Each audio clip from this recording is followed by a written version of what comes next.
Welcome back, everyone, to this week's episode of Booking the Territory, the Unprofessional Wrestling Podcast, where today we're talking WCW Saturday Night on TBS from February the 2nd, 1991. And before I get going, I want to give a special shout out to our largest page contributors monthly, Disrespectfully Classy, Marky Blassie, Mike Childry, Joe Ice, and good old Justin. Thank you for your generous support each and every week on Patreon. And then I got some other Patreon shout outs I will give later on in the opening here. But I want to welcome in Harper, who was on time. And Doc is sitting on a beach somewhere in Alabama or Florida. He's drunk. The drunk part is obviously nothing new. We are welcoming in Mike Crockett from the defunct, but maybe soon to be coming back, wrestling podcast about nothing. Harper, let me ask you first. What you doing, man? How you doing, man? You living a dream today or what? I'm doing great, bro. Yeah? It's great. Rocking it out. Yeah. I hear you. So I'm surprised you are happy with Crockett being here. Last time he was here, you said something else. Bro, where the fuck's Lance at? Lance was too busy sitting there going through his fucking program. This is for the Sport of Time in 1985 when Kerry wrestled the fucking Freebirds for the 20th millionth fucking time. He's too busy going through that shit. Here's a photo I took with a Polaroid camera. It was a 110 camera, Crockett. Kodak 110. Lance was busy. Actually, I didn't ask Lance. Crockett hadn't been on in a while, and I knew it was time to bring him back and do something with him. We did a clash some time ago. I think that was the last time he was on the show, so it was definitely time to bring Crockett back on. Was that the last time, Crockett? I don't know. I mean, I think it's my yearly stipulated appearance on Booking the Territory. Yeah, like you Haley's said. Comet. What's that? It's like Haley's Comet. Exactly. Every 75 years. You say that Doc was on a beach somewhere? I thought you said he was in Nashville. No, I know why you would say that. I thought he was going to be one of the first ones in line to see Ric Flair piss away the last bit of his legacy. So. Oh, come on. I'm curious how that's going to go, man. Yeah, I heard last week Mike is a little curious now after hearing that promo. Yeah. I'm curious, I mean, okay, I got to say it because we were all saying we didn't want to see it. We didn't care, but we did say it was a train wreck, so we would probably want to see it, but we didn't want to. I want to watch it. It's I like still feel $35. Yeah, I still feel like it's a train wreck, but I kind of feel like if you do a classic wrestling podcast, you got to watch it and then maybe talk about it. So I'm kind of with you, Harper. I feel like I gotta watch it just because. Well, you're gonna have to, illegally stream it or something like that. You don't want to give that crook any more money. Oh, come on!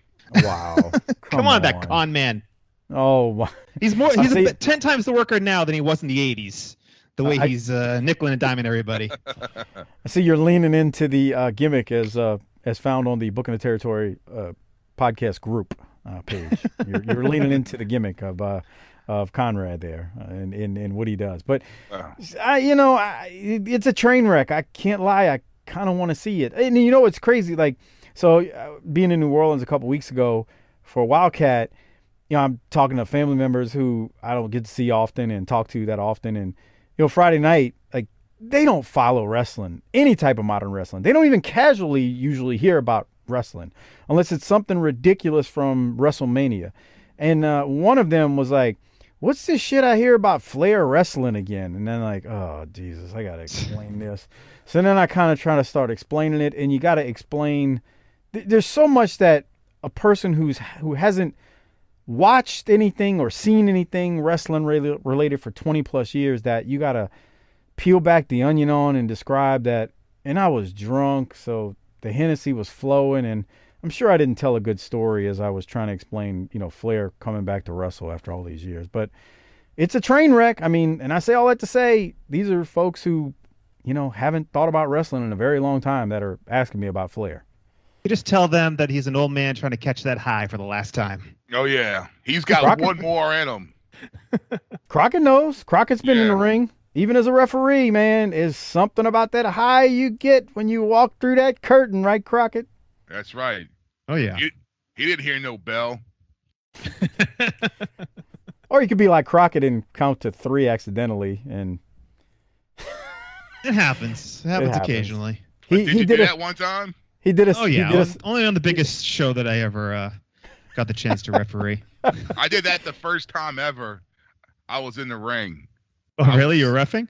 Yeah, I was so scared out my fucking mind, man. God, I was so nervous. And fucking Luke's like, bro, whatever you fucking do, just go 1, 2, 3. If they don't kick out, that's on them. And the guy goes for the pin. I go 1, 2, 3. I'm like, fuck. Yeah, because it's always all the wrestlers will just blame you when you get to the back. Right. Yeah. I'm like, fuck, man. God, I was so fucking scared, so nervous. Ugh. I still got that shirt. At least you didn't do it on an ROH show on the biggest show you had ever worked in your career at that point, right, Crockett? Yeah, because I had been following around in Ring of Honor. Like I was friends with Todd Sinclair, the head ref, for a long time over there, and so I would just travel with him, and I'd get like bit here and there and like the pre-show stuff like that. But finally on this show in Boston, Gabe put me on the main show, so I was refereeing matches in the main show, and it was a match with I don't know who it was, but it's Matt Sydal. And before the show, he's like, okay, there's going to be this one point where I'm going to do a standing moonsault. And that's my big false. So just make sure that one is nice and, it's right there. 1, 2, very close. That's my big false. I said, all right, get out there. I go down. I slide. He's like near the corner. So there's no way to get near his shoulders, which is where I always want to be to count. So I kind of flop onto the mat, and the fans think that that's 1 because I go down and brace myself with my hand. So then I count 1, and the crowd goes 2. And I count 2, and the crowd goes, "Wah!" And no, it was 2, and the crowd just turned on me, and as did Gabe, and I was never seen or heard from again. Damn, that sucks. Yeah, that was a rough one. Actually, I mean, I probably could have gone back, but I was just kind of, like you said, I was just like scared. I would like died of embarrassment. Yeah. So yeah, it was a tough one. He could. He's being modest. He could have went back.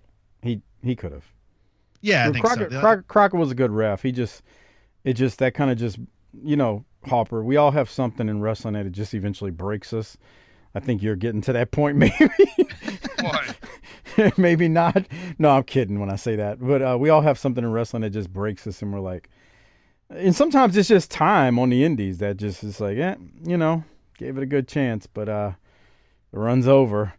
Not much of a run for me, but it's over. So I think we all have that moment, and you get to that point. So, but anyway, Crockett could have went back and did it. I went back to the Boston Indies for another 15 years. So. What'd you say, Harper? Call him back. Call him back. Yeah, I think it's a little late now. A little late. They're kind of out of commission. Well, Tony Khan owns them or whatever. So. Call up AAA. Yeah, that's what he needs to do. He is. Yeah, he could do that. Yeah. But yeah, Lance is not here. We got Crockett this time, so there's that. And Doc, I'm sure is. Let's see, it's about 7:00 in the evening right now where we're at. So he's drunk wherever he is, and maybe puking right now. But the thing is, well, because he's got his kids with him, right? That don't stop him from getting drunk when he's on the beach. But what I'm saying is, it sucks so much because your kids are gonna be fucking running around being assholes, and you gotta watch them, make sure some pervert fuck doesn't grab them, and you gotta. So you're fucking getting drunk with all this shit going on around you. Good point. I guess he's never talked about that. So make sure you ask him that next week. How do you get drunk with all these pervert? No, but you know, because you got to keep your head on a swivel because you're in a big public area, and people are fucking crazy. Doc is a functional drunk, from what I. Come on. What? Just calling it like I see it, man. Well, you hear it once a month on the show. Yeah, I mean, like he's been drunk on air numerous times. I know people say I oversell it. No, I can tell when he's gets to an end of the show and he starts sounding blown up. He's blown up, but it's made worse by the fact that he's drunk. I mean, one time he started talking about he was mixing rum and Gatorade. He was sipping on, like, nobody admits that unless they're drunk. Just think about it. Like, would you admit to drinking that? No. Yeah. Anyway, real quick, before we get rolling into the actual review portion of the show, I got some new or returning patrons or patrons who bumped up to the annual tier from the monthly tier. So I noticed economy and inflation is, boy, it's kicking us all in the balls real good. Whatever. Fake news, man. Oh, Come my on. God. Get over it, man. Go recycle some beer cans or something. Okay, all those beer cans sitting all over y'all's trailers. Why don't you take those to the recycling plant? Wow. And then y'all could get something and So, give Harper, it to us. As you say that, how much did you pay for a pack of bar-ass hot dogs last week? Fuck it. Fuck, bro. Dude, You like you $3. paid fuck for it, huh? $3 for bar-ass hot dogs. Oh, fuck, I didn't buy it. I said, fuck y'all, bro. Y'all ain't working me, bro. I'm going without. It's serious when Harper starts cutting back on the cheap hot dogs. Let me tell you. Yeah, because I feel like I'm getting worked and they ain't gonna work me. Fuck. Well, the problem is everybody's working us at this point. I mean, you can't even get a pack of ramen noodles for less than like 30 cents a pack, and them suckers used to be a nickel. I know. It's like you're like looking at a fucking slot machine. Just ding, ding, ding, ding, ding. Just keep on rolling. I can't remember what we saw on Saturday morning when we were in the store, but I was like, "Oh, that's what it was." My kids used to like those little 4-pack of Jello pudding, right? Yeah. And, so for years, I was like, I'll just buy the box and make it. But then you get lazy, bro. You get older, you're like, bro, I don't feel like mixing that stuff. Let me just buy it already pre-made, bro. A 4-pack of those things were like $4.25. Yeah. And I was like, I can remember spending $1.50 for these for 4 of them, even probably less than that at one point. Mm-hmm. And I'm like, that's $1 in like 5, 6, 7 cents for one. Yeah. Like, no, you're not doing this to me. Yeah, no, huh? It's fucking crazy. And they'll eat a whole pack at one time. Like 79 cents. What does a box of what cost? The box of powder, the Jello powder, was that like 79 cents or something like that? I ain't even look. I thought you said how much does a box of condoms cost. I was like, Harper, you tell me. I mean, what's a 3-pack costing nowadays? $40? I mean, I really don't know. I don't know. I'd imagine the supply chains are having an effect on latex too. Oh. Harper don't use them though, so he's I crave life by the horns, man. Yeah, we know. Squirt, right? Yeah. Yeah. There you go. All right. Well, anyway, so inflation, the economy, it's kicking us all in the ball. So just shout outs here. Jose C., longtime patron and supporter, went annual this past week. He's a good man, longtime supporter. Joe B. Joe is a longtime supporter, and he went annual as well. Shannon L., she re-upped her annual membership as well. Went annual last year, re-upped it. Longtime Hall of Fame patron Ruben went annual from month to month. And longtime BTT Hall of Fame patron Michael J., he also went annual this month. So thank you, Michael J., for doing that. And then one last shout out. I want to shout out Mark Q. Mark is a longtime BTT Hall of Fame patron. He and I had an exchange in email about a week and a half ago. And Mark went on to say in his email, life has been kicking me in the balls for the past little while. And I'm going back and listening to all the Smoky Mountain shows and the WCW Saturday Night shows from '85 from the start. And it's been the highlight of my days. Until beer is approved at the shoot job, BTT is my go-to for enjoyment. Thank you, and God bless all of you. And then in the signature of his email, for his work email, that is, it simply states, his name, Mark Q, phone number, his title. Be blessed and be a blessing. So with a statement like that, in honor of our completed Smoky Mountain Run of podcast that we did, you get the government cheese this week, Mark, and 10 disability checks. Hopefully that is something that'll help you out. For anyone who's looking for those old Smoky Mountain shows, the place to get all of them is tinyurl.com/bttpod. So it's on the Podbean app. That's the only place that you can get all of them. Podbean has every episode we pretty much ever did, with the exception of maybe one or two that were audio issues with, which I have no clue why they would have originally been released and they had audio issues after, but Every last one of the 800, 900, 1,000 plus episodes are all there. All right. So, Harper, you got anything else before we get into this edition of Saturday Night, which was riveting? Let me tell you, 2 hours of riveting stuff. No. What about you, Crockett? It's been a long time since you've been here. I should ask, what's going on with the WPAN? Come on, let's break some news here. Me what had and happened Malonis have been in contact. We actually were scheduled to record like twice. Once I backed out, once he backed out. So we're making progress. Something's going to happen, but I don't know. Probably within the next month. Sounds like a priority. A little bit. 2 cancellations. All are busy fellas, though. I do get it. I understand. And things happen. Yeah. Okay, so what's going to be the topic? Are we going to talk about Malonis and ROH, or what's the deal here? Yeah, he's just going to bury Tony Khan for an hour. Oh, well, come on. I mean, Cornette does that for 6 hours or 8 hours a week. So can we be a little bit more original? We'll see what we can do. Yeah, he wants to basically deconstruct the end of ROH and his experiences with that. I think so. Understandable. Well, that certainly makes sense.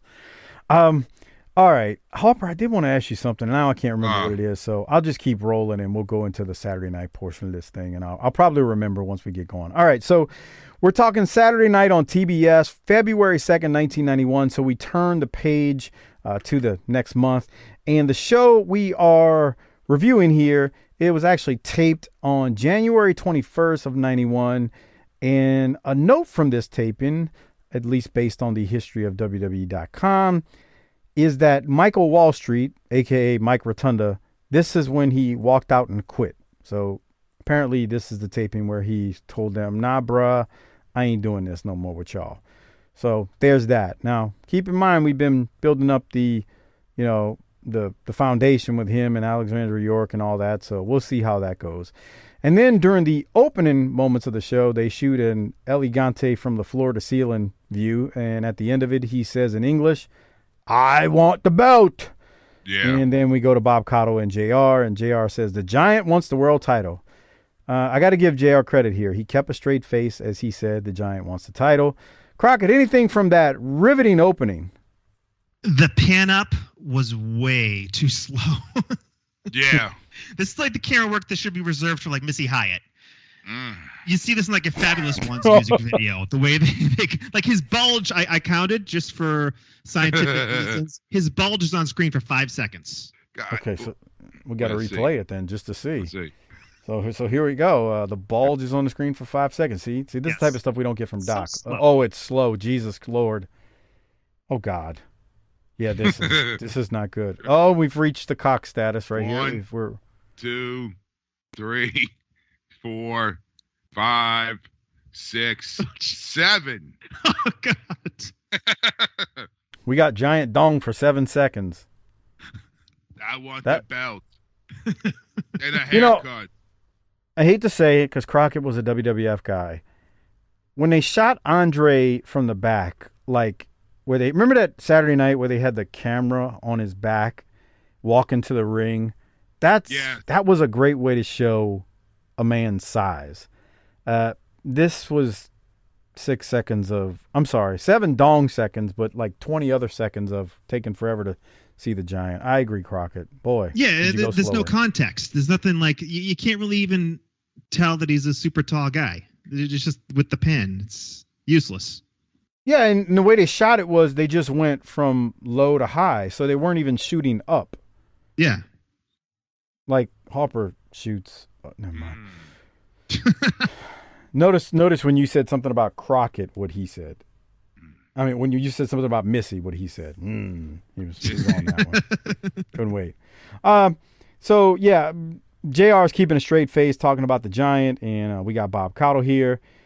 So we go to the first match, and it is Rip Rogers and Jeff Hendrick and Steve Stacks. That just seems like a rib. Versus JYD and Ricky Morton and Tommy Rich. Damn, he's still around? Who is he, pal? JYD. Bruh, did you miss last week when I said these are your future 6-man world champions? Damn. That's not a joke. These dudes are going to win the 6-man titles, and look at these fellas. God. That guy looks like he's from The Sopranos. The dude with the blue singlet? Yeah, he's just like some fat Italian guy that you picture driving a Lincoln Continental or something. Yeah, he has no lines. He's just the driver. Yeah. Doing some work for Tony or Vito. Yeah. So we got 6-man tag action. I really got not much from this thing, but these are the future 6-man world champions. As crazy as that sounds, boy, the cocaine must have been flowing with those three riding from town to town together. Is it called the NWA? No. 3-man tag? Okay, it's just WCW. If you look it up, it may, like if you went on like Wikipedia or something, I bet it still says that. I like those belts they had. The ones Dusty and the Road Warriors had. Yeah, those were good looking belts. Those are the ones after the trophy. Right. Yeah, those belts were friggin' great. And I ain't watched this in forever. I don't even think they show those belts on the Saturday night show. Even when they win it, they refer to them as 6-man champs. But I don't think they come in the ring with belts. Damn. What kind of shit is that? It's Jim Herd, bruh. I mean, Crockett ain't running this thing. Mike Crockett ain't running this thing no more, man. It's all messed up. I remember that question years ago when you were on the show the first time, Crockett. Somebody asked if you were related to the Crockett's. No relation, unfortunately. We don't have an insider here. Yeah.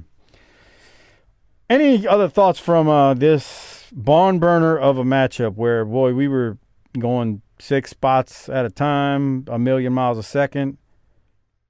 That one's for you, Crockett, because Harper didn't watch this. He never does. No. Yeah, when you use the term hot start, this wasn't quite what I would have in mind. Earlier, like in the open, JR says that, we heard some comments from El Gigante. There's just one comment, actually. So, just the one. But they harp on this. He wants the belt. The entire show is just he wants the belt. He wants the belt, and they come back to it at the end. But one thing that annoyed me was Caudle and Ross calling him Junkyard and JY. It's like, what? Why is Caudle would also call him Dog too, but it's like I never heard him just be referred to as JY. I think Watts would say that from time to time. Like in Mid-South? Really? Yeah. I mean, it wasn't... when you're a kid, you don't kind of focus on things like that. But now that I think about it, it's why didn't he just say JYD? But Watts would say that on commentary too. So maybe, that is where JR's getting that from. Because in JR's early years, he's just regurgitating what Watts told him to say verbatim. I mean, if you ever watch early Mid-South with JR, it's just... literally Bill Watts is talking through him. It's like he's a ventriloquist. Well, this is the kind of stuff we'd hear on the Mid-South podcast if it ever came out. Oh, come on. You're an asshole. You're an asshole. I remember. By the way, you remember what? So you're a Mid-South podcast. Yeah, me too. R.I.P. Man, R.I.P. It's not dead, y'all. Come on, grow up. Seriously, I still get emails. When's the next one coming out? I don't know how many times I have to say this. I don't control that at all. I mean, seriously. What was I about to say? Oh, Crockett. So, I'm shocked they didn't have your boy say it in Spanish, El Gigante. Like, if he would have said it in Spanish and then JR would have said, what the Giant is saying is, it may have been more effective. Because it sounds kind of phony the way he says, I want the belt. I don't know. I mean, there's no right way for him to get over. He's just beyond help. Well, that's true, too. It's it's so important to him that he learned it in English so he could say it to the audience. No, he should have just said, Yo quiero el cinturón. I think that's belt. Yo got... No. Yo quiero el cinturón. Yo quiero, I want. El is the Cinturón is belt. Yucaleto El Belto. Well, Google Translate, huh, Mills? Do it. Yeah. No, pendejo. Yo hablo un poquito de español, ¿ok? Hey. Buenos dias. Chinga tu madre. Exactly. That's nice, Crockett. You see, y'all want to know what he just told me? See. Fuck your mother. See. See? See. Es un pendejo. This Okay, guy here doing Ric Flair spots, doing the flop out of the corner. Oh, don't worry. We're going to see a Ric Flair imitator shortly on this one. Yeah. Our boy Paul Lee will be in shortly. Okay, the finish of this thing, Tommy Rich hits his little Thez press that he likes to do, and the team of JYD and Morton are going to win.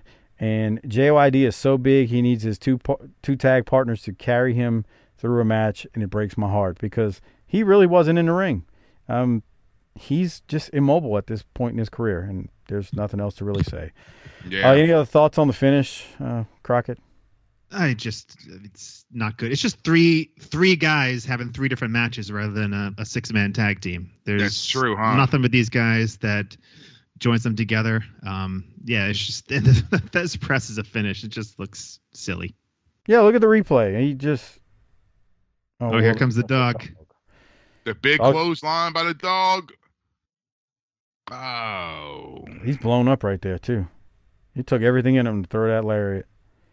And then Tommy Rich loves giving the Barnett to folks when he come on does his press. Greatest NWA World Champion of all time. I'm not joking when I say that. And we're moving on. All right, so we go to commercial, and then when we come back from commercial, JR, and let me rewind a little bit if you're watching on the video version at tinyurl.com/PatreonBTT. Yes, that is how you can listen to Doc and I's review of The Last Clash, Clash 14. Cotto and JR throw it to a recap of Luger and Spivey in the brawl from the Clash that you can only hear us break down on Patreon, like I just said. So I won't say what happened, but let's just say that Spivey interrupted the match that Luger was in and seems to have started a feud with Luger. And that's how that went down. On to the next match. We get Lex Luger, who's the U.S. champion right now, versus Lou Fabiano. And this guy looks like he could be on The Sopranos too, Harper, in his pants and boots. Was he one half of the Cuban Assassins? I seem to recall that he was like Chic Fabiano, but I don't know if that's the vibe I got too. Yeah, like Fidel Sierra, that guy. Yeah, I think so. Michael Watson, Ben Martin, and Duck Bozard, and Tim Morecci, and a few others out there listening. Ask them on the Facebook group, and I'm sure I missed someone as I said that. They'll be able to tell you for sure. Greg Serrata, he'll be able to tell you that too. It does look like him now that you're saying it. I didn't even make a note. I just made a note. Oh, Lou Fabiano, Luger's about to beat him, and I watched it, and it was very quick, and he won. I did remember from this match, though, they show a picture-in-picture from Luger. He talks about facing Spivey and taking care of him at Wrestle War 91, so stay tuned. That's going to be on our Patreon feed when we do review it. And Luger actually wins with a big elbow drop, and that's a change. Yeah, for real. I like seeing that because it shows he could win, more than one way.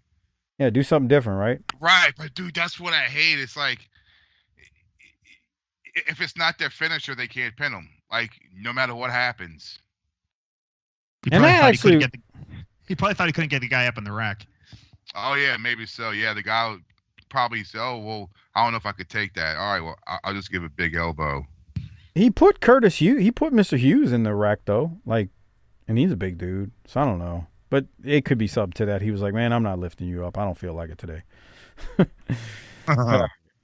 All right, so 25 minutes in, we finally get a promo. This is definitely not the old studio days, as we always discuss. We got Ric Flair. It's kind of generic, but I want to play it for a couple of reasons. Here it is. At the top of the program, we heard comments from the 7-foot, 7-inch, 450-pound El Gigante. He didn't mince words. He said, I want the belt. He's referring to your title. Long before we'll spend one moment of the one and only World Heavyweight Champion time talking about the Giant. We'll talk about Ric Flair, Jim Ross. We'll talk about this because whether you out there like it or don't like it, I'm back bigger than life for the 7th time. Bright lights, big cities, pretty ladies, power, prestige, fame, anything that I want in the wrestling world today comes my way. And you know why, Jim Ross? Because I am the world heavyweight wrestling champion. I want Sting too. Where is he? Yeah. Wow, look at this. Wait just a second here. I want the belt. I want your belt. What you better do, my friend, is remember you're talking to Ric Flair, the world champion. And you better remember something else. All my wrestling career, I have specialized in big guys. The bigger they are, the harder they fall. And the bottom line is, Ric Flair is back for the 7th time. Woo! All right, ladies and gentlemen, we'll keep our eye on this situation. But right now, let's go back up to Rhubarb Jones. Okay, I want to say something. He talks about being 7-time world champion. He talks a little while longer, and the crowd starts chanting, "We want Sting." And that's when El Gigante comes out and says, "I want the belt again." And then he walks off. You know how Doc hated how Sting was champ and hated the whole thing with the Black Scorpion and hated the angle they did, and they should have just had it Sting and Flair feuding up until that point. There was no need for the Black Scorpion, blah, blah, blah. Well, here's the reason I always say it can always be worse. Oh, yeah, bro. Because El Gigante walks out and says, "I want the belt," and walks off. And it seems like that's the only thing he knows in English. It is, Harper. That's not what I'm criticizing. I'm just criticizing, like. But why did he walk off? Yeah, like. Bro, you know, all day he sat there in a dressing room practicing. I want the belt. No, I want the belt. I want the belt. I want the belt. Yeah. I mean, yeah, all he got to do is maybe take a step forward, have Flair take a step back just to show that Flair's a little intimidated, but there was none of that. He just, he said, "I want the belt," and turned on and walked away. Thanks for coming. I just okay, put yourself, like I always say, okay, think about being a kid. All right? And I know what they're going to do later in the show, but even then, think about being a kid. Even if this is geared towards you. That's not riveting. He just came out and said he wanted the belt. What are we doing here? What? Let's get some hot shit going, man. This is putting us to sleep. Well, JR really attempted to get it over with the cartoon bug eyes the entire time Gigante was out there. So he's like, whew, he's just flabbergasted about Gigante's size, trying to get that over. You can never say JR wasn't trying to get it to work. Yeah. Because he's forever making the faces and selling it on lots of those promos like that. JR does his job. Unfortunately, the other members of the promotion just weren't doing their job. Did he win anything ever? El Gigante. No. Anything? Any championships. What did he win in WWF, if anything, Crockett? Do you even remember? Nothing, yeah. No, he just went straight into a feud with The Undertaker, and that was really it. It's not even a criticism of him. It's, bro, when you got a giant, you could have still did stuff with him back then. I mean, look what they did with Paul White. I mean, what if he had a manager that could speak for him? Bro, anything. They ain't many 7'5" people walking around Earth.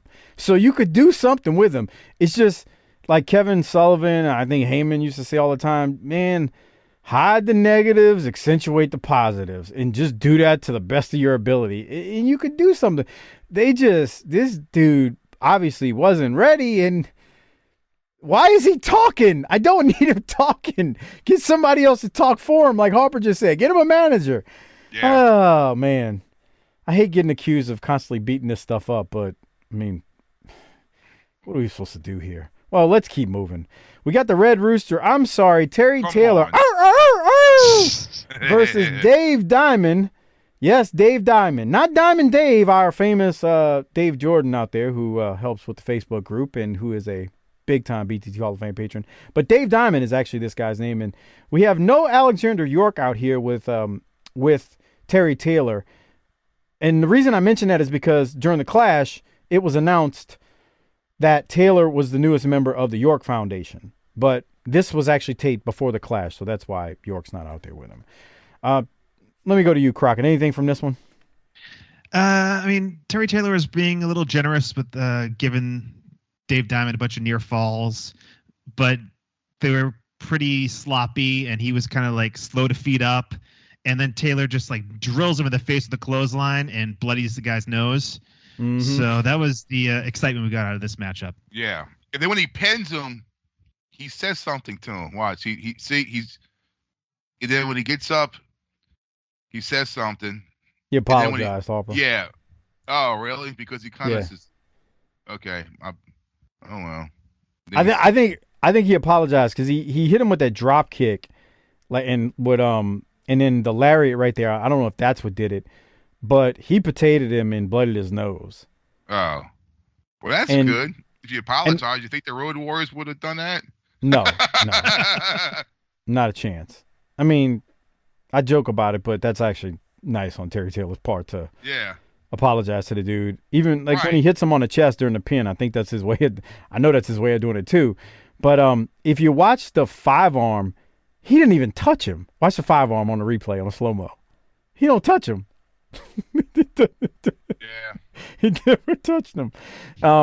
But yeah, I think that's what happened. Crockett caught it. I caught it too. He bloodied his nose, and then I took it as him apologizing. Did you think that's what he was doing at the end, Crockett?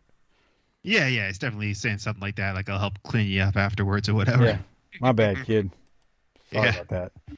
Didn't mean to potato you. All right, well, the show keeps on moving, and the next match we go to after commercial is the Steiner Brothers versus our dude from Smoky Mountain Wrestling, even though this was before Smoky, Nature Boy Paul Lee, but he is, just announced as Paul Lee and Ray Hammer. So Ray Hammer and Paul Lee. Dude, no matter how many times I see this buffoon, Paul Lee, he always makes me laugh. Anyway, we get a picture-in-picture promo from the Steiners. It's very generic. Let me go to you, Crockett. What do you have from this barn burner of a match between these two teams that ends pretty quickly? Yeah, I know you guys have talked about this, but the picture-in-picture stuff is just like such a far cry from the old studio stuff. I don't know how you guys give out Rolexes these days. It's just so little to pick and choose from. Yeah. But the job guy in the last match got off easy compared to what's his name, Ray Hammer, in this match. Yeah, God. It's hammer time for Ray Hammer. he got hammered. It's a 37-46. The clothesline, the Steiner line for Rick Steiner knocks him the fuck out. Yes, let me go to it. It's about 10 seconds away from now. Rick Steiner, they're about to lock up. Rick Steiner gives him a big boot, and he's about to give it to him right here. This is why you need a patron, so you can see it on video. Ooh, there you go. You see him like his arms are, he's like trying to get up and not happening. He felt it. He felt that shit. He felt it. And then the finish is not far after that.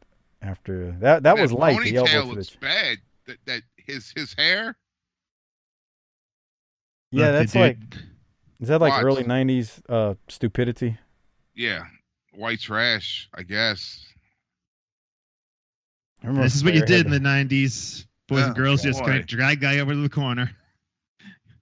Man, I was 16, man. Enjoy your concussion. What, back then? You were sick? I don't know if there's 91. Oh, shit.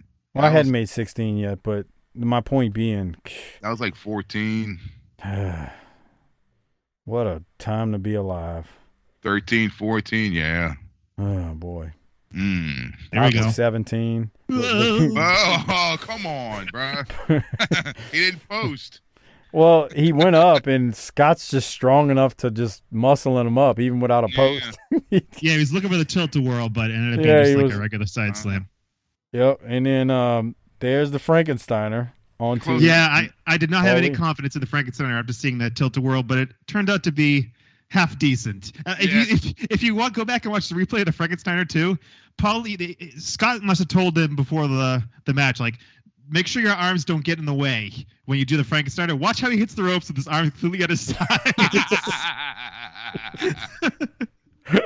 I think you're right, Crockett, because nobody hits the ropes like that. Yeah. Like on purpose, because you should lay your. I laid my dominant arm across the top to stop me from going through it. Like if you're sweaty or whatever, and he did not do that. He just hit it straight across the back with his arms at the side. You can see it His real good arms on the like glued to replay. his sides, yeah. They're like limp. Look at his arms. They're limp. It looks He's like like- Fred Flintstone running with his arms down. He's like, fuck, I can't fuck this up too. Yeah, I don't want to mess this up.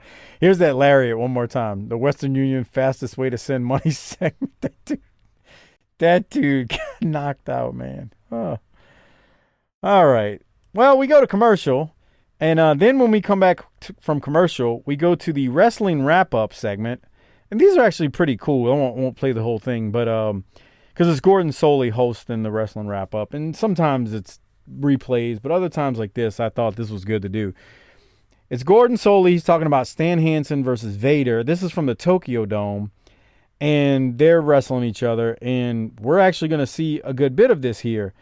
The only thing about this is you really can't get the full effect of this match. One, JR is voicing it over, and then two, the Japanese fans, they just don't pop like the American fans do. They're not going to come out of their seats like you'll hear American fans, and especially if you're thinking of the old Mid-Atlantic days or JCP days in the Carolinas and whatnot. I mean, we saw matches where, 3,000 people in a civic center or rec center would just, they sound like 40. So you don't get that here. You can't get that feel of it because of where they're at, and JR is voicing this thing over and just talking through it. As I say all that, though, it's still something else to see these two big bulls just kind of beat the piss out of each other. Crockett, I guess I'll throw to you. Any thoughts on what we see here with these two? Man, Vader was awesome with that smoke. So I seem to recall, like, Vader was just like he'd do a couple appearances here and there in WCW. He wasn't full time for a while after this, right? Right, because I think it was summer of last year. He came in for the pay-per-view, destroyed Z-Man, and then was there for a cup of coffee, left, came back, cup of coffee, was supposed to be, I think, Luger's tag partner for something that happened, and then literally disappeared. I think he wrestled a couple of live events, non-televised, against the Iron Sheik. No, And, I just want to see that. I think it was versus Sheik. I'd have to look at the results again, and then yes, he kind of disappears for a bit, and this was in late '90 when he came back for a hot second, and then he's gone again, and then they start building this thing up because now he's going to be coming back, and I think we're getting to the point where he's going to be kind of, I'm going to call him mainstay, but a regular. That's what I should say. So yeah, this is what they're kind of doing, and I like it, them showing these two because Hansen's been here for a while now too. So it's good. It builds it up and whatnot. But yes, you are correct. He come in and leave, come in, leave, and whatnot. Yes, they kind of like building this up like these guys are hot and heavy feuding. But I looked this up. This match took place in February 10th, 1990. So this was like a year ago in the Tokyo Dome. So the beauty is only the fans of Japanese wrestling back then and tape Right. traders would have known it. And I guess Meltzer subscriber folks. Other than that, I'd like to believe probably 90% of the wrestling fans in this country had no idea. Yeah, and these that they were guys just watching like something pound a the year shit old. out of each other for Yeah, the amount we see. it's not wrestling. They just, what we see is just them beating the hell out of each other, and I got no problem with that. I mean, there's the Halloween Havoc that Blassie and I reviewed a long time ago, where Vader and Mick Foley beat the piss out of each other in the Lakefront Arena in New Orleans. Yeah, I remember that. I'm so mad I wasn't at that show. Me too, man. I 'Cause think when that happened, I was kind of not really watching this anymore. yeah, I was like in and out, but what's crazy is I know the tickets weren't that much. No. It probably was affordable, and they beat the hell out of each other. Like, And it It's probably like wasn't a sellout. nah, probably not. I'd have to look it up, but they beat the piss out. I think that's actually 92 or 93. I can't remember. But oh god, yeah. they beat the hell out of each other. Oh, they I beat the wasn't hell out of each watching. other. Yeah, look at these two now. Hanson just opened. Let me go back.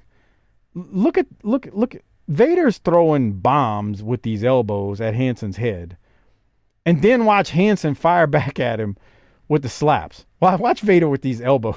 Damn, bruh. Yeah. And then watch Hanson with the slaps, just open slaps to the face, to the jaw. They don't care. This is great. Strong style, brother. Yeah, Give me fuck this that. on Wednesday nights. I'd watch it. Oh, Crockett, any other thoughts with these? I mean, it's really, I can't analyze it any more than to say they just beat the hell out of each other. Yeah, that's it, really. Yeah, I think it's a good way to promote that they're going to have this rematch on the pay-per-view. So it's really good way to get that across. Yeah, there's Yeah. nothing scientific about this whatsoever. Boogie, nothing about you says computer or technology, and in their case, that's a good thing.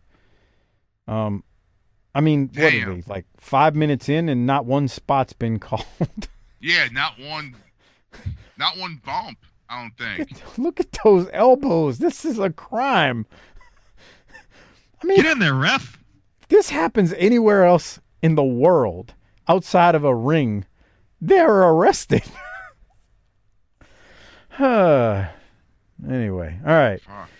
So they keep showing it. Like I say, they show a good bit of it. I mean, this goes on for a while. They'll actually show clips of this. There's a wrestling move. They'll actually show clips of this for a while, like months. They're going to show clips, and this might be the time when they show the most amount of time of that match. But anyway, JR mentions that, again, we're not watching the full thing, but he sells it that both men were hospitalized after this and to order the pay-per-view because the rematch is going to be at Wrestle War. And then the last thing Gordon does, he wraps up the segment. Gordon says, next week, we'll have a big update on the bright future of Dusty Rhodes, Oh. who, if you are a patron, you were able to listen to Doc and I break down Clash 14. Dusty was a tremendous commentator in many ways, in some ways not, on Clash 14. He actually commentated with Jim Ross, and it was a great show. So anyway, more on Dusty next week, but I actually think they might have flubbed it. I think it might be the week after, but I can't remember. So there was that. Crockett, any other thoughts on wrestling wrap-up before we keep this gimmick moving along? No, let's move. All right. So then we go to, I think, what's probably the longest match on the show. It is Tim Horner and Brad Armstrong. The Lightning Express, after we've been told they've been back together for quite some time, they actually have a match on television together. So they finally did right by them, I guess. Versus Arn Anderson and Barry Windham. There is these picture-in-pictures, they usually aren't good, but Arn actually says something phenomenal here. At least to me, it was great. So I want to go back just a few seconds and listen to Arn. Here it is. For all you blood and guts enthusiasts, you got all 8 killers in the ring at one time. In the War Games, we make the Red Cross a Fortune 500 company. And Doom, you'd better be prepared because we're not through with you yet either.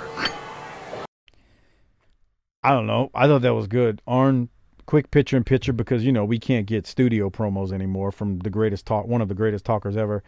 He mentions that they make the Red Cross a Fortune 500 company with these War Games matches. I just thought that was great. Let me go to you, Crockett. Your thoughts on either the picture-in-picture or, the relatively, I'm going to say, long match because they gave them like 18, 19 minutes here. Yeah, it was a long match. I mean, you could tell they have a lot of respect for Brad Armstrong. They gave him a lot. I mean, he was there for like the entire heat, and they did some great teases and falsies, and false comebacks. So they did a lot, and of course Armstrong looked tremendous through the whole way. But yeah, it was. I mean, it was a good match. I mean, Bob Caudle at the beginning pushed it as one of the main event matches of the show, and these guys. I mean, Horner was he was decent. I mean, but Brad Armstrong was the star of the show, I think. Yeah, for all the grief we always give Horner about his inability to cut a promo. If Arn Anderson has respect for you in the ring, that says something. And well, he and Arn were really good friends, so that says a lot. And like you said, Brad was the one of the stars. Well, he was the star as far as from the tag point of view. They're a good tag team together, Horner and Armstrong. I mean, that's why they were UWF tag champs. They served their purpose. Yeah, I mean, they're both. I say it all the time, man. Like I said it during the Smoky Mountain days. Horner's great in the ring. Don't put a microphone in front of him, or else you get your ears needing. What did you say that time, Harper? What, a rape kit? Yes. Your ears are just violated, and jump on me, slap me, get me in the mood, if you know what I'm saying. I don't ever need to hear a wrestler say that in a promo. No, I don't want you to slap me and get me in the mood. Not from you, sir. So anyway, yeah, it's good. They work well. Tim Horner took the heat once they got into this thing, and I think they made a hot. No. It was Armstrong. I'm sorry, Armstrong. That's right. Armstrong really took the heat. Tags in Horner. Horner comes in. He's got the crowd going. Eventually, Barry hits Horner with a DDT and stops the offense. We go into a four-way. All four guys are fighting in the ring. When Doom decides to run in, and they run a great match. And Doom comes in and attacks the Horsemen. Horsemen fight off Doom, though. Simmons got hit by his own tag partner in the back, but JR says it was an accident. So they tease a little problem still with Reed and Simmons. I need to point out that when it comes to Reed and Simmons, so they kind of started teasing it last week on the show. And then this week, on the Clash, they teased the friction again. And then they tease it again here. So by this point, last week's show, you're like, something happening. And then on the Clash, you're like, okay, hold on. By the time you see it a third time, it's like, okay, the message is loud and clear. Something's up. They're breaking up Doom. And it's just a matter of time. Anyway, Crockett, did you have any other thoughts on the finish? I thought the finish was good. I mean, I understand Doom breaking it up and ruining them. I'm being critical of it, but I'm really not. I get why they went that route. Any thoughts on the finish, though, and how they did all this? I mean, that Tim Horner here was good until he started right here. He starts throwing punches at Barry Windham. And after you're seeing Brett Armstrong's punches when he's coming back, these are a little weak, and then Windham just has to stop selling them because they weren't looking good at all. But yeah, I was a little disappointed that they Doom did the run in and kind of ended the match after all this time. But something you got to get used to, especially you get used to later in wrestling and the Attitude Era and all that. So yeah, it was a textbook, old school, very good tag team match. Good all the aspects of a great tag team match. Just the finish was lacking. Harper, I'm going to ask you this more as we get further on. But Doom hasn't broken up yet. But do you think it's a mistake if and when Doom breaks up? Yeah. I mean, everyone thinks that. They were badass, man. I mean, who would want to see them break up? There we go. There it is. Reed went flying into Simmons, and yeah. As Chris Zoncha says, Doom was badass, bruh. They're supposed to be heels, right? Yeah. But and so's the Horsemen. Yes. All right. Yeah. Just two heels. I mean, yeah. It is what it is. I mean, you could have heels going at it. They weren't doing face versus face back then, though, at this point. Yeah. I mean, if they did, it was really rare. Okay. Well, we keep moving. Yeah, that's the finish. So when we come back, well, we go to commercial first, I should say. And then when we come back, we're going to go to a promo, but the producer needs to get to it right now. I should have Crockett do this because he could do it better on the fly than me. All right, we go to Paulie, who's with Doom. Here it is.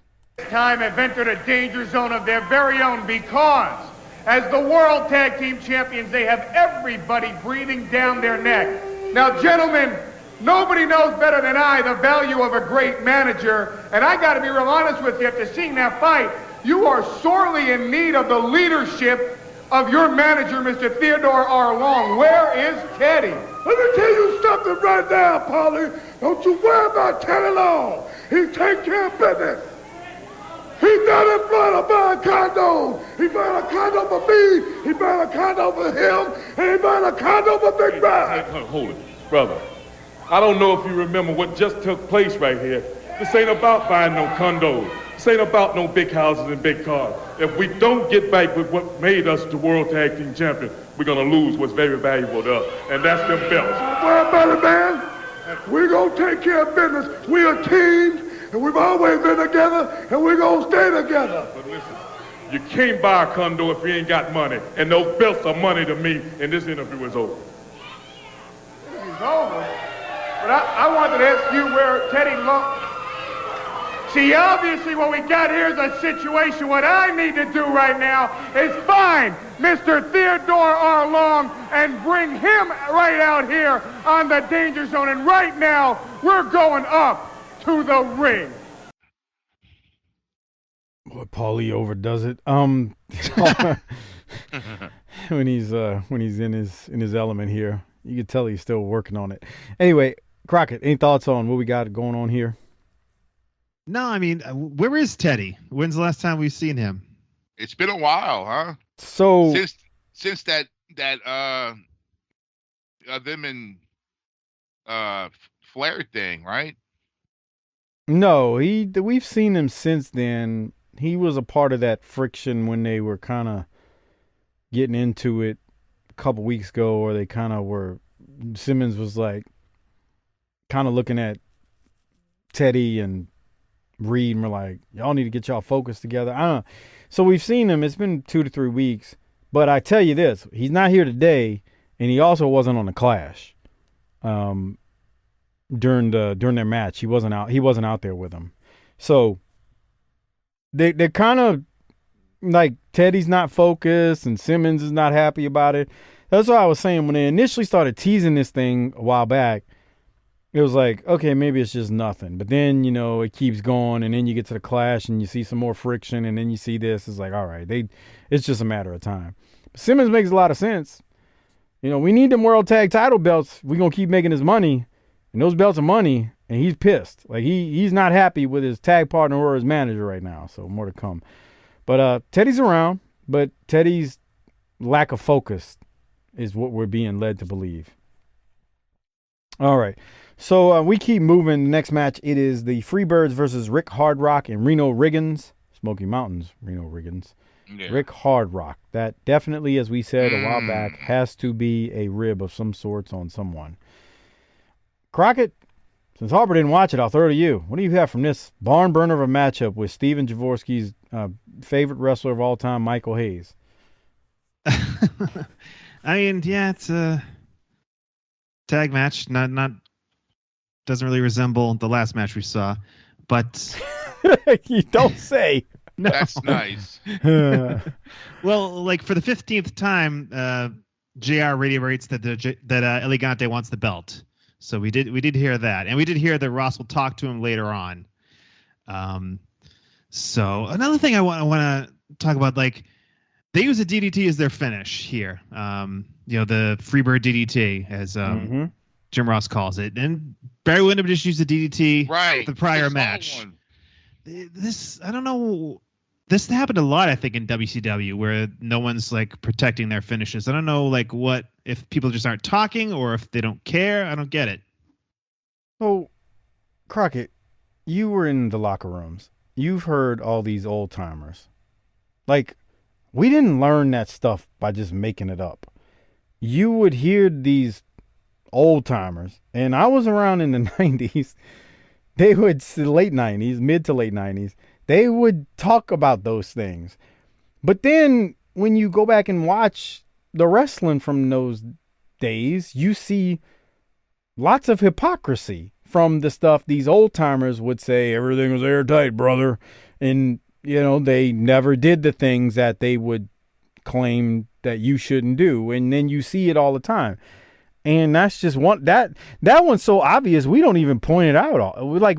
Harper, we don't even talk about it, huh? Because that's just a minor issue on these shows, right, Harper? Oh my God, yeah. Yeah. But you're right, Crockett. You're right. You're dead on. I guess they just don't give a shit. Yeah, that seems what it is. Yeah.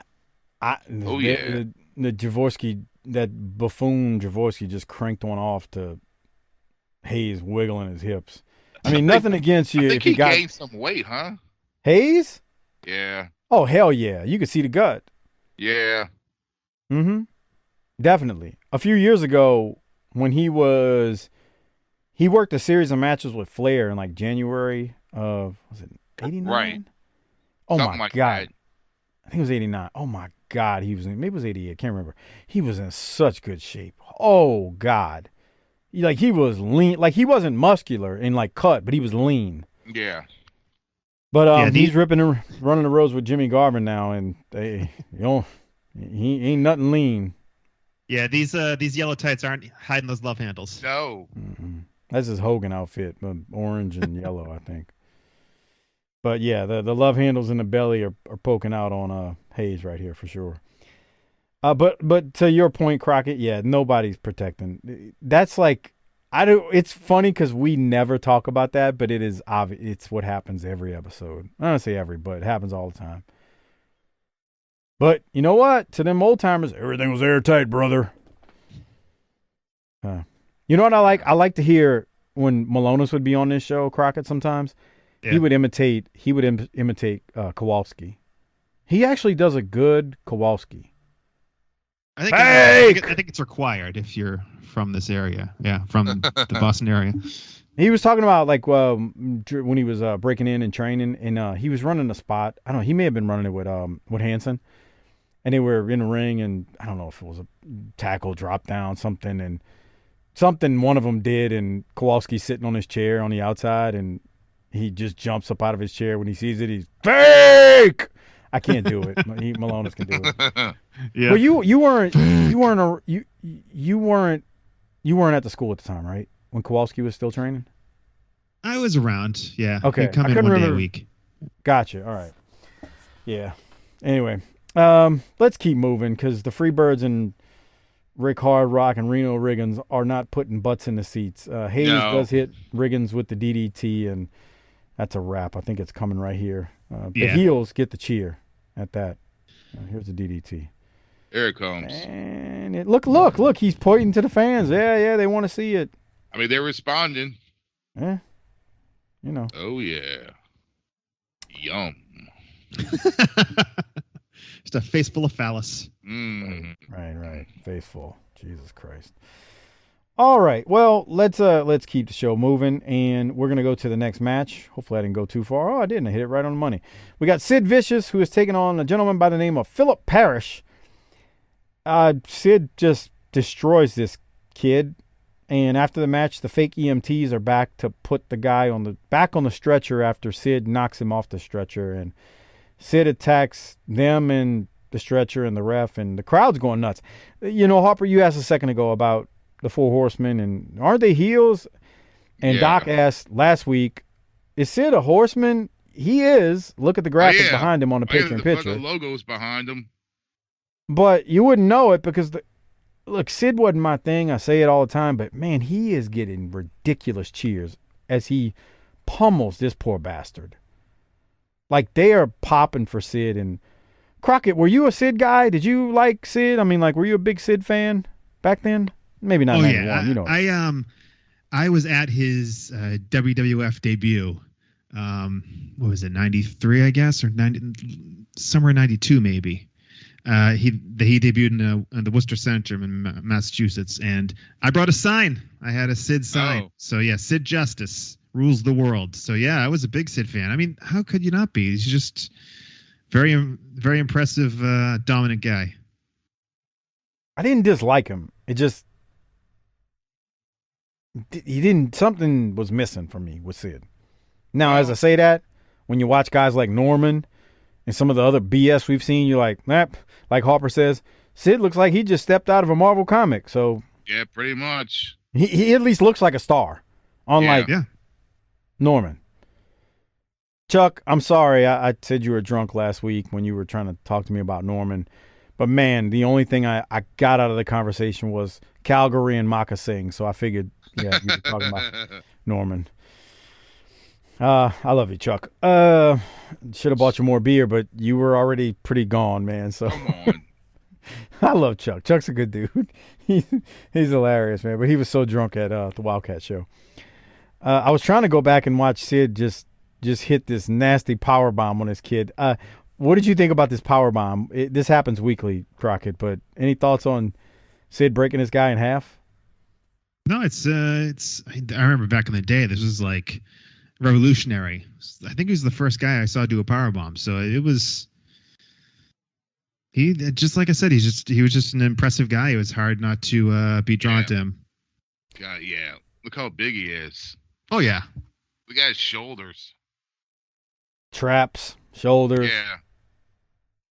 He's, like you say, out of a Marvel comic. Yep. The fans react to bastard. him. This guy, look at this. Oh, you lay down, bitch.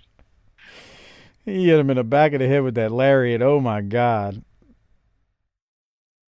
I do like the EMT. They can't even find like a matching top for the medical scrubs he's wearing, so he's just got like a t-shirt on. Did I say I had it in my You'll see it in a notes? second. Watch, Harper. Look, watch. You can't see him right now, but so they put the guy on a stretcher, and you see the one guy. He's got scrubs, and then his shirt is a different color. Yeah, it's just a black T-shirt. Yeah, like that's why I said fake EMTs. Remember that Smoky Mountain? I forgot Yes. who it was who left on a stretcher. Yeah. And it was like those fucking World War II stretchers, or like in Nam, where you would see like in fucking Platoon, where they get the guy like on a stretcher, putting him on a fucking helicopter. Yes. Yeah, no It was wheels, right? Yeah, right. It was a stretcher like that. Like what the fuck? I think, and I think the thing we talked about there was the fact that they roll out this like World War II gurney. Not roll out.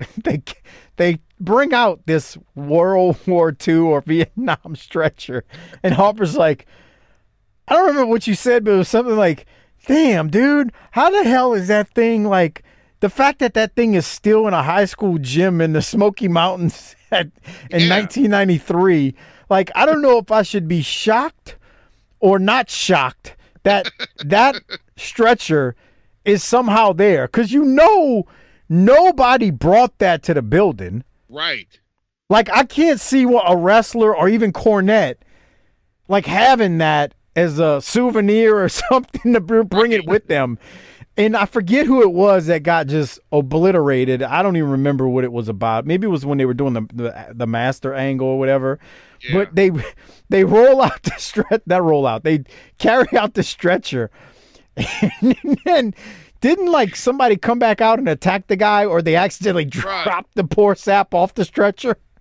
I remember the fucking two guys bringing him out. They just look like two typical like Tennessee assholes with fucking mullets, and like some dudes you would see like hanging out in front of a fucking truck stop. That's because it was that. It was two just regular Tennessee or Kentucky dudes. Oh, I can't, dude. I wish I could find it. I'd show it to Crockett right now so you could see it. I know exactly what you're talking about, but I can't picture the wrestler that was on the stretcher and the one that wasn't. Japanese guy that got cut up. I think it was before that, because it was before. It was. I think it had something to do with the Master when Sullivan was coming in. But then there was another time too when Jimmy Golden and Robert Fuller had almost the same type of gurney, and they are like the Smoky Mountain EMTs, which was, like you said, two guys with mullets and sunglasses, like two Tennessee jackoffs.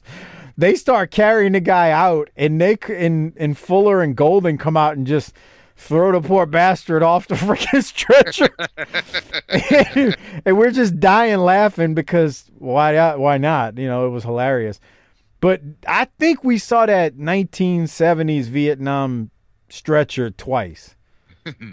They actually used it in WWF too when superstar Billy Graham got injured by Greg Valentine. I think it was sometime in '88, and they had the old school stretcher, and the two fake EMTs were walking into the back, and they were walking so fast that they tripped over their own feet and dropped him. Jesus. Why not? So you can probably find that online somewhere. To carry out superstar Billy Graham. Yeah, he's got dudes like 300 pounds. Yeah. Yeah, because he's even bigger at that point. Oh. Yeah. On one of those, two dudes. Mm-hmm. Yeah. So they tripped and dropped him.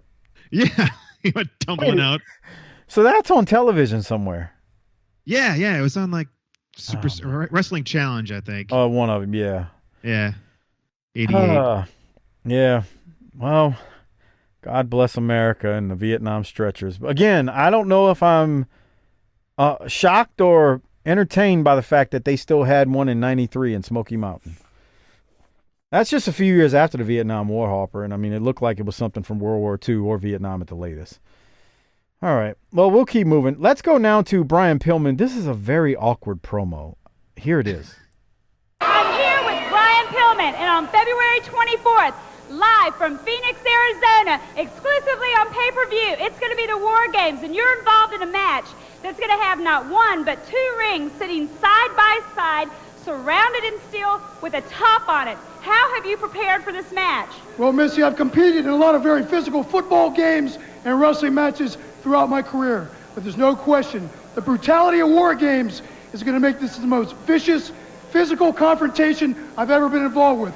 Fortunately, I got some great teammates. They don't come any tougher than the Stinger and the Steiner brothers, and we're all looking forward to making the Four Horsemen submit and surrender. Oh, well, what is this? Very good. All right, Brian, you're one of my favorite wrestlers, and their points well made, and I'm sorry to come out here.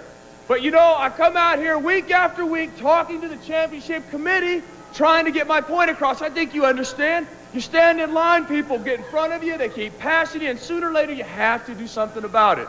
Now, I don't have a problem with you. I think you understand my point. Do you have a problem with me? No, Terry, I don't have a problem with you. I don't have a problem with you. Do you have a problem with me? Look, I already told you I don't have a problem with you. Hey, I think we need to go to a break.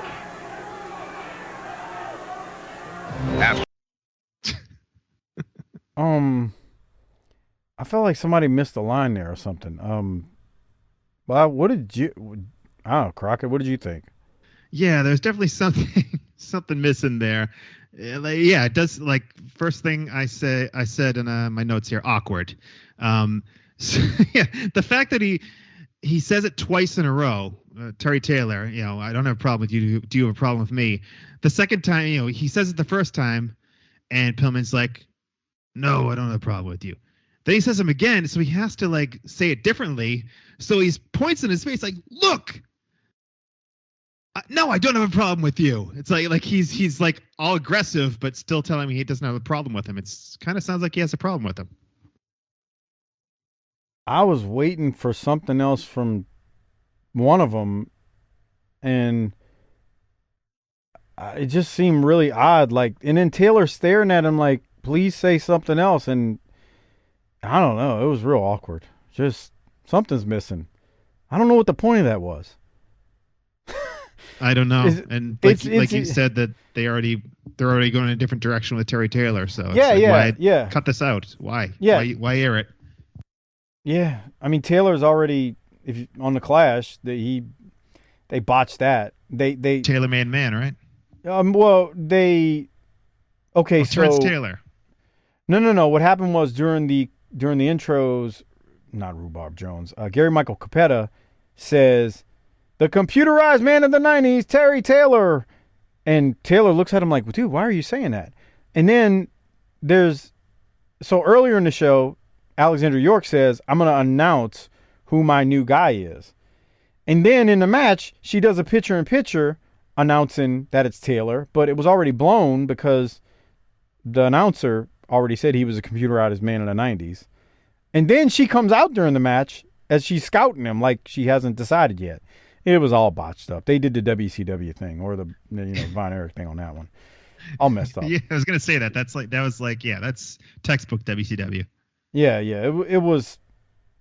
I don't know what the hell they were doing. Just all messed up. Harper, you back yet? Did you take your dump? Oh shit! Oh fuck! I didn't know. Fuck! I was muted. I figured you just stepped away. I was watching Chuck Norris. Oh yeah, actually, the commercials. Just now. Yeah. These commercials, if you watch them, are more entertaining than most of the angles of wrestling. Oh, I made Tiffany watch Missing in Action 3 the other night. The one when he goes back to Vietnam to get his kid. You really like torturing that poor woman. Yeah. She's like, this is like that. What's that movie with the puppets? The America Force or whatever? No. What was that called? Team America something. Team America something. Oh my God, that movie. She's like, this is like what Team America makes fun of. I never thought about it like that, but okay, yeah. Have you seen that Team America thing? Oh God, not in a million years. Jesus Christ, it is horrible. I never thought I'd see satire, porn, and dolls all together at the same time. It's pretty ridiculous. All right, let's keep going. That Pillman Taylor thing was weird. We got Bobby Eaton versus Tim Parker here, and eventually this thing is going to end with a big Alabama jam from Bobby Eaton for the win. Crockett, what do you have from this one, if anything? Yeah, you said eventually. I think what happened was, I think they do these live to tape, and they're like, Bobby, we need 15 minutes. Oh, my God. Go out there and have a barn burner, because this thing went on, holy fuck, forever. Yeah, this didn't need to go on this long with Bobby Eaton versus Tim Parker, but I agree with you, Crockett. They're live to tape, so they're, I guess, trying to time it out. And some matches like this one, I don't get it sometimes. They should just let people cut longer promos like Arn Anderson. Yeah, for real, huh? But they don't. And it wasn't that it was bad. It's just that Bobby did not need 12 minutes to defeat Tim Parker. Yeah. Also, I want you to see if you can call something up here. It's 148.07. Oh, 148.07. Okay, hold on. Let's see. Let me go back. I'm at 148.03. Yeah, watch the unique way that this guy defends someone charging in the corner at him. I missed that on my notes. That's something different. Oh, my God. Just give him the ass. That's fantastic. Hold on. Look at this again. All right, so him and Bobby are struggling in the ropes a little bit, and they're fighting, a little punching, and here it comes. Bobby Irish whips him into the corner, and he just gives him a piece of ass to the gut. And then the botchery on this sunset flip off the top rope is pretty amazing, too. Yeah. That was tremendous. Grab a hold. That's exactly what Bobby Eaton just did, too. Bobby's like, enough of this shit. Hammerlock. Yeah, then a minute later, like 151.33, there's a modified neckbreaker as called by Jim Ross. 151.53. Okay, so, yeah. I did have this. I forgot to mention it. Watch this. 151.33, so it's a little before 33. this. That's right. Okay, hold up. All right. 151.28. Here we go. Modified neck breaker. Let's see what this looks like. Oh, my God. This poor dude's. What was he So- trying to do? I think he was just trying to jump off the ropes, and the guy was supposed to swing like as a neck breaker. Oh man. Because okay, so you know what happens sometimes? Like a move is missed, you go right back to it immediately. So Yeah. Bobby's getting ready to jump off the ropes. Like he steps on the bottom, and I guess he's thinking as he comes down, he's going to swing, and the guy's going to swing with him, but the guy doesn't move. He just drops straight down on See, his fucking 'cause he- head. Oh yeah, right. Because if you look, Okay. Bobby starts to kind of Yeah. go to his left, but then he's like, "Wait, this motherfucker ain't coming with me." Yeah. And then Bobby picks him right back up and just says, "We're gonna do it," and he just goes from there. So I think it was gonna be like Crockett called it. He said a botch on the neck breaker, and well, JR says a modified when Yeah. Bobby just went back to it. Well, you get what you get sometimes in these things, but I tell you what wasn't messed up is the Alabama Jam here. So, any other thoughts, Crockett? No, that was it. Let's bring this thing home. Yeah, we're getting close to the end here. So Oh. before So this what- thing can end, that's Damn, Greyhound, less than $30, 30 bro? for a Greyhound. Yeah, you Bro, that imagine ain't that nowadays? No, that ain't bad. Except it's 1991. So unless you got a boogie time machine and bringing back the money we got today, it ain't happening. Fuck.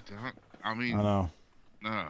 Dude, 30 Anywhere. bucks? Anywhere for $30 or less. Can you Bro, that's a half a tank of gas now.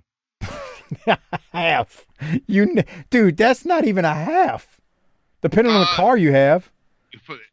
It takes me about $45 to fill my car up, and I get pissed off. I'm thinking, I got nothing to be pissed off, dude, because I got friends of mine that drive those big go fuck yourself pickup trucks. And I'm like, bro, they gotta be. Oh, we lost him just like that. Yep. He hit mute or something. Mm. Harper, we can't hear you. Did you hit mute? I already know what he's gonna say. I got friends who drive. Ran out of gas.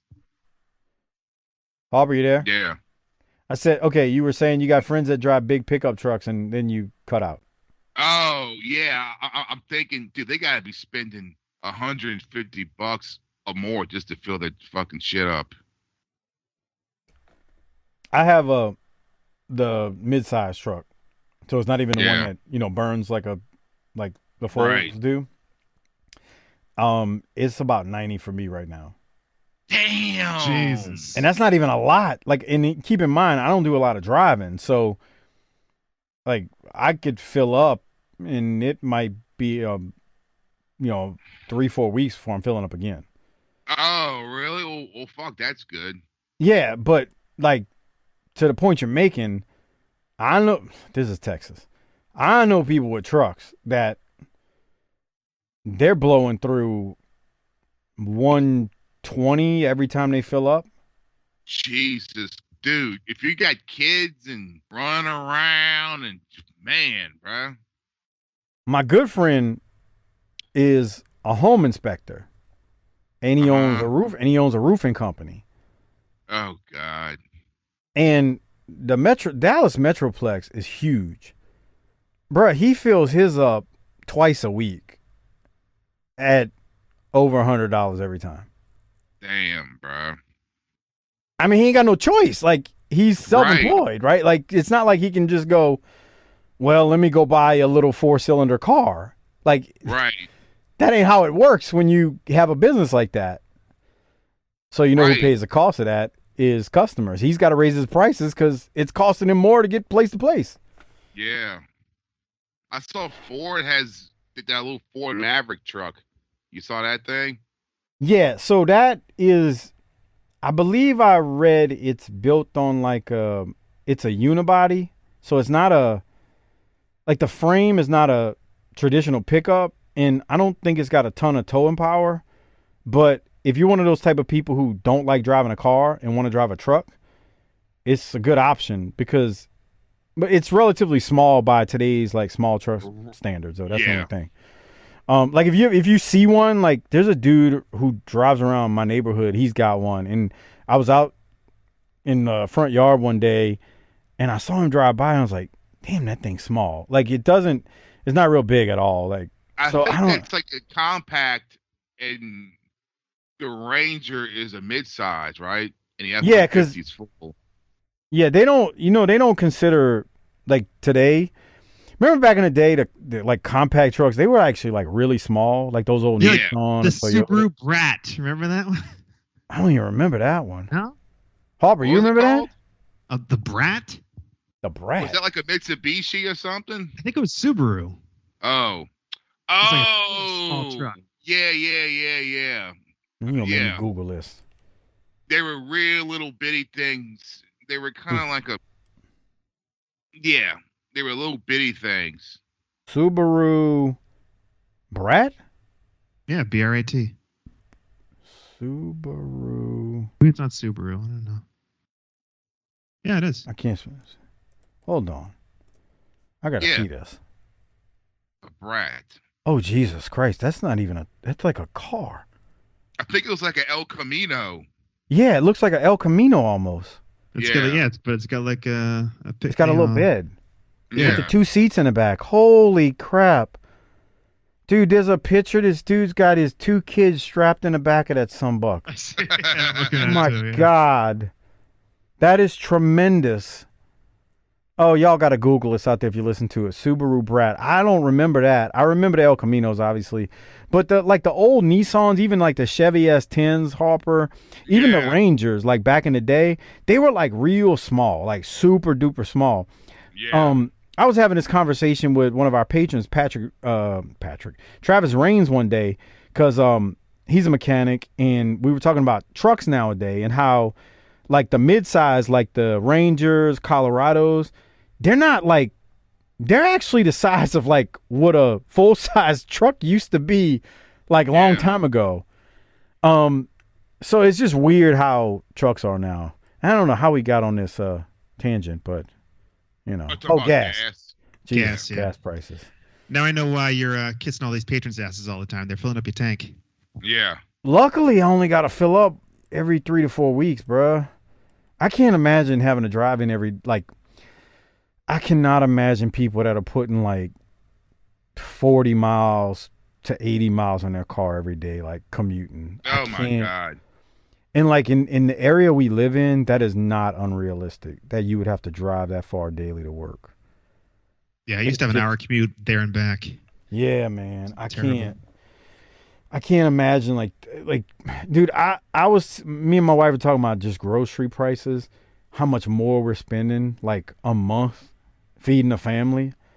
It's ridiculous. Now, compound that like your average American with a family, groceries plus now gas, and then of course all your other bills are probably going up too, electric, water, like everything is like Harper tells me and Doc all the time offline, he's like, bro, I don't know how y'all do it with families. I don't know for how. real.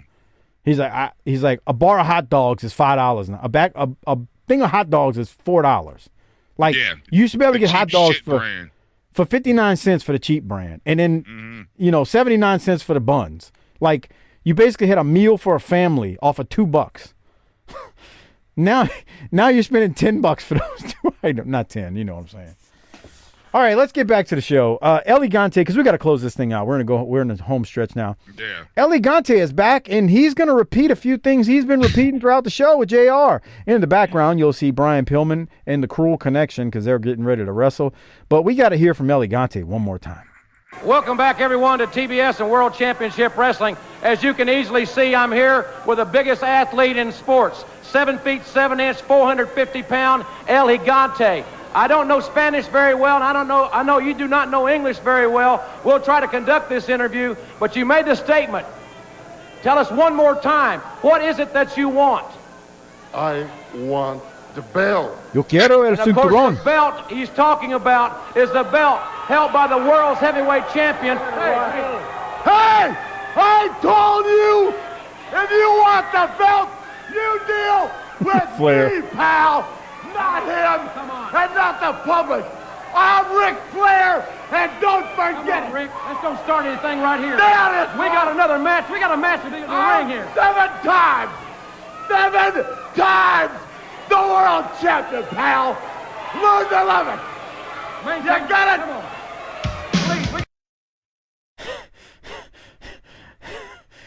Oh man, Crockett, your thoughts on this?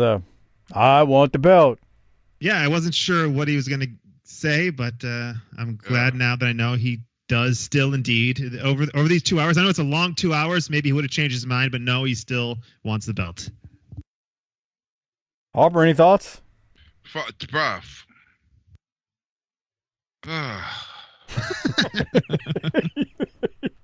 He just wants the belt. Well, so in the background, El Gigante never leaves the area. He just hops in the ring. The match that was supposed to take place was Pillman versus Cruel Connection. But El Gigante gets in the ring, and Pillman is looking at him like, what the hell's going on, dude? And then Pillman says, okay, let's go ahead and have this match. And then Flair takes his shirt off and says, I'm coming in. And we get Flair in his slacks in the ring, beating up on El Gigante with Arn and Sid and Barry holding El Gigante as Flair tees off. The Steiners come out to make the save. El Gigante hulks up. No, seriously, he kind of did hulk up and chases off Flair. And Pillman, the Steiners, and El Gigante are left in the ring as the heels hightail it out of the building. That's how we actually go off air.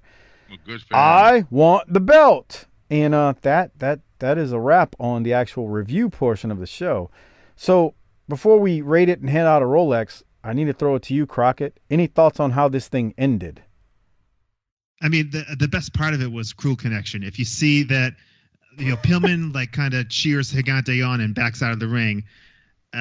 Gigante gives a look to Cruel Connection, and he's like right by the entranceway. But instead of just hightailing it straight into the entranceway, he goes all the way around the ring, hits all four corners with his arms flailing. He's like dressed in green. He looks like Kermit the Frog, literally like with his arms in the air. Ah! And he runs all the way around all four sides of the ring to go out. It's tremendous. That was the highlight for me. Yeah, look, there he goes. Look at he literally runs around the ring before he gets out of there. That was phenomenal. So on that note, we do need to hand out the Rolex and do all the things we normally do at the end of every episode. Sometimes it's the reverse Rolex nowadays. Before we do so, I just want to mention, remember, if you want to check out our review of Clash 14, simply go to tinyurl.com/PatreonBTT. That's tinyurl.com/PatreonBTT. It is a great way to support the show. You get tons of extra content. All of the clashes we've done now, which is 14 of them, are on our Patreon feed, and we've also done all of the WCW NWA pay-per-views that are not on the free feed are on the Patreon feed, and those are back to 1988 when we started having the regular pay-per-views. So we're at 3-4 years now of the pay-per-views that are available as well. Starcades are on the free feed, but everything else is on the Patreon feed, along with the World Class shows, the ECW shows, the NWA Power shows with the little fella Half Pint and Sparks. Half Pint, by the way, I'm glad you did not come to Wildcat X-Rated, because you would not have been able to see a thing as you looked at the back of someone's knees, because we know you're 2'11". But anyway, become a patron, tinyurl.com/PatreonBTT. The Half Pint, I'm just messing with you, little fella. But Harper, seriously, would he have been able to see anything that night? No. Yeah. I mean, y'all could have put him on the stage in the second row. He's not that small. And he would have still needed 3 booster seats like at McDonald's in the 80s. Oh, come on. It's true. But anyway. You can get one of those little fucking hand puppet, the fucking Ronald McDonald hand puppet, the little plastic glove. Yeah. Anyway. All right. So, rated in Rolex, I usually throw it to Doc. You're the guest of honor this week. Crockett, you want to rate it or hand out a Rolex first? Which one you want? The Rolex. Okay, well, give out the Rolex for us, please, sir. So this is a regular, not a reverse? It could be either or at the stage we are with Saturday Night on TBS. It could be the reverse or it could be a regular. I mean, it's... there's not a lot to pick from. Flair would be the Rolex, just because I'm in Doc's seat, so I guess I'm legally obligated to give it to Flair. For the reverse, I mean, the 3 or 4 different promos of El Gigante saying one sentence. That's probably the reverse Rolex. Fair enough. Harper, you want to give out a Rolex? I don't. Who could you give it to? I'm giving it to Stan Hansen and Vader from Tokyo. Oh yeah, I forgot about that shit. That's who's getting mine. I know it technically wasn't a part of this show, but it was a part of this show on video from a year ago, as Crockett told us the exact date of it. They're getting mine. I mean, I could repeat it and give it to Flair. I could also give it to Brad Armstrong. Oh yeah, from the tag match with Arn and Barry, because that was good. But I got to give it to Vader and Hansen. So who are you giving yours to? Oh God, I guess I'm to Arn and Barry for having that match. All right, fair enough. So Crockett, you got to rate it now. I mean, I got to figure the rating is going to get a little bit of a bump because you were back on BTT, but you know, I don't want to put words into your mouth. So what are you going to rate it? Oh, Harper, why don't you go first? I need time. He needs time. A C. And that's being nice.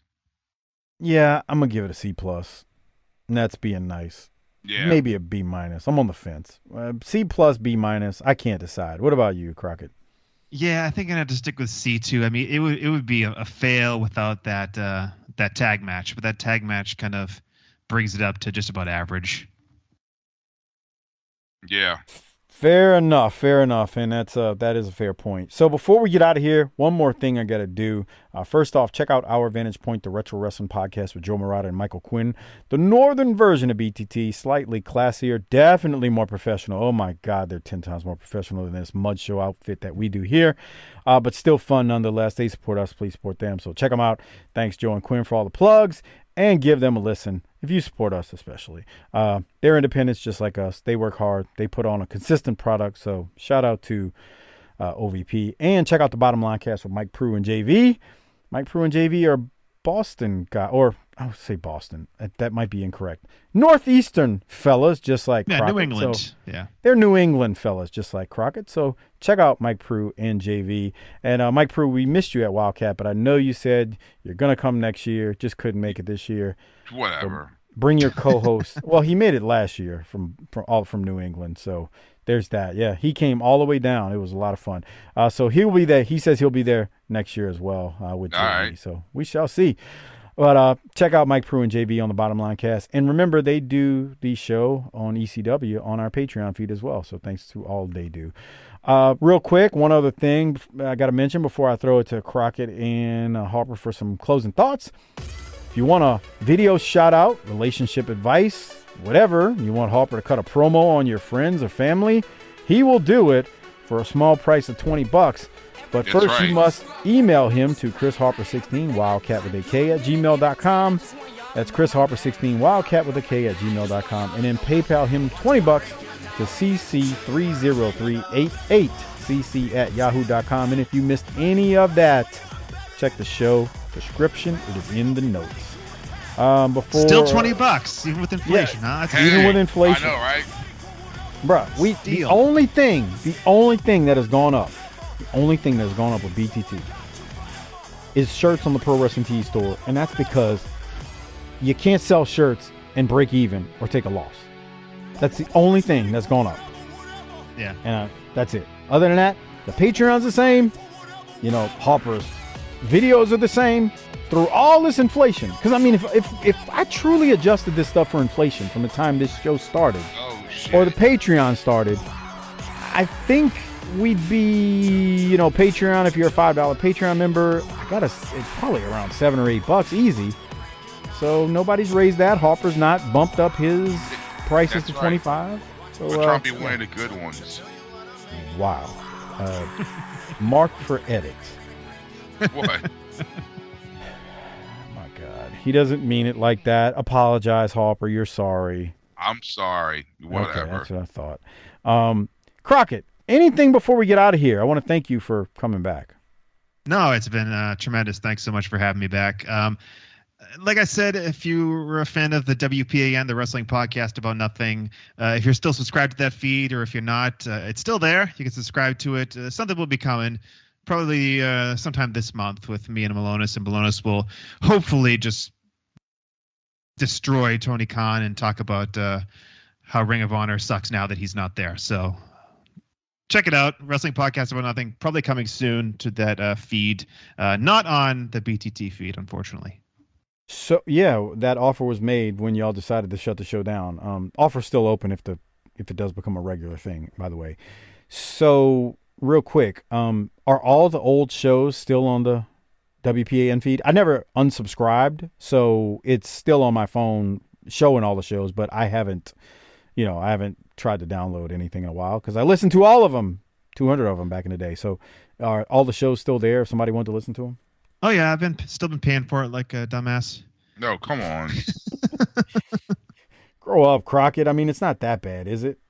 Yeah, I was double checking. I was like, I don't think I ever unsubscribed. And yes, the last show I am showing is 1 year later bonus episode. That was over a year ago. That was yeah, that's like February of 2021. Yeah. Yeah, February 23rd of 21. I'm looking at it right now. So yeah, that was the last time there was a show. But yeah, we you all did tons of shows and lots of bonus shows too. So no, they look, Crockett, he doesn't like to toot his own horn, so I'll toot it here for him. Toot toot. There's tons of old interviews. MJF, they interviewed many years ago. Yes, MJF. Wow. He broke kayfabe. Yeah, he actually, if you listen to that, you're like, wait, this is not the dude I watch on television all the time. It's very, very interesting just knowing what you know now about him and then listening to the interview that they did. Todd, Warbeard Hansen, right? He was on. Oh, yeah. If you ever want to hear the real story about Warbeard Hansen, as far as training to become a wrestler, background, there's no other person or people to talk to him about that than his good friends. And it is really, really good stuff to listen to them do that. And I'm trying to scan through it as I'm going through it to see when that would have been, because that would have been probably 4 years ago. For you. By the way, we're talking about Ivar, the Viking Raiders on yes. WWE. But to make it really easy for you, go to youtube.com/thewpan. It's THEWPAN. We have the interviews separated out, so you don't have to go back and look in for all the different shows and stuff like that, and then kind of scanning through to find the interview. So just the interviews will be right there on youtube.com/THEWPAN. So you can find the MJF, you can find the 2 parts of Hansen, and a bunch of others. I didn't realize something, Crockett. Wow. Your first shows, the pilot episode and episode 2 and 3 and 4, they were over 6 years ago. Yeah. That was back in 2016, May of 16. Boy, y'all started almost exactly a year right after us. And we're still going. I'm not trying to say nothing. Yeah. I'm messing with you. No, really, really good stuff with Warbeard Hansen, a.k.a. Ivar from the, what are their names now in WWE? I forget. Eric and Ivar. Yeah. No, are they the Viking Experience now, or Viking Raiders? Raiders. Viking That's Raiders. Right. They changed it. But there is some really, really good interviews there. They interviewed. I was about to call him by his nickname, but Todd Sinclair, the ref from ROH. Tons of good interviews. Really, really good stuff. I was a big fan of WPAN, so that's why I always started plugging them, and I listened to them. And Malonis and Crockett became good friends of mine, and we still text, all of us, a lot. Malonis wants to actually start a Saints and Pittsburgh Steelers podcast when the football season starts. He wants to do it weekly just for the football season with me, but our good friend Crockett doesn't want to edit it for us. And I don't have any other time to edit, and Crockett is trying to charge us too much money. So, yeah, we're in negotiations with, Malonis is one of his best friends, but he's trying to, what a get dick. him for a lot of money. Can't that Marquis Blassie finance it? No, he can't. He's financing this one. But anyway, so no, I say all that to say, check out the WPAN. It is still on all good podcast feeds, and I actually am glad you keep paying that yearly bill for it because it's good stuff to know that it's still out there. And I also want to say, just like I always say, my favorite show we ever did was the one with you and Malonis talking about, doing the North versus South, the Uncivil War, where you guys, he defended the Northern style of wrestling and you defended the Southern style of wrestling. That episode, that's also on the YouTube. My favorite episode we ever did. That was a fun one. Malonis thinks the only reason I won, and I quote, is he said, well, Mills just won because BTT has the bigger following. Oh. That was his excuse for losing the vote. Because there was an official vote at one point. Like, I think he did. Or there was a poll on Twitter or something. No, not stripper poll, Jaworski. Grow up. Or Michelangelo, grow up. There was a poll that I think Crockett put out there. And, yeah, we just obliterated the North, which is, how it should be if we're talking about wrestling. I guess. Yes. No. Yeah. Lots of fun. It was a fun show. Okay. Crockett, anything else before we get out of here? No, that's it, man. Thanks very much for having me. You bet. Anytime. We'll do this again. Maybe next time it won't be a full year. Harper, anything before we get out of here? Shit, no. Let's go. Shit, no. Okay. That's great. Okay, Harper, hit the tagline and let's roll. Book it, bitch.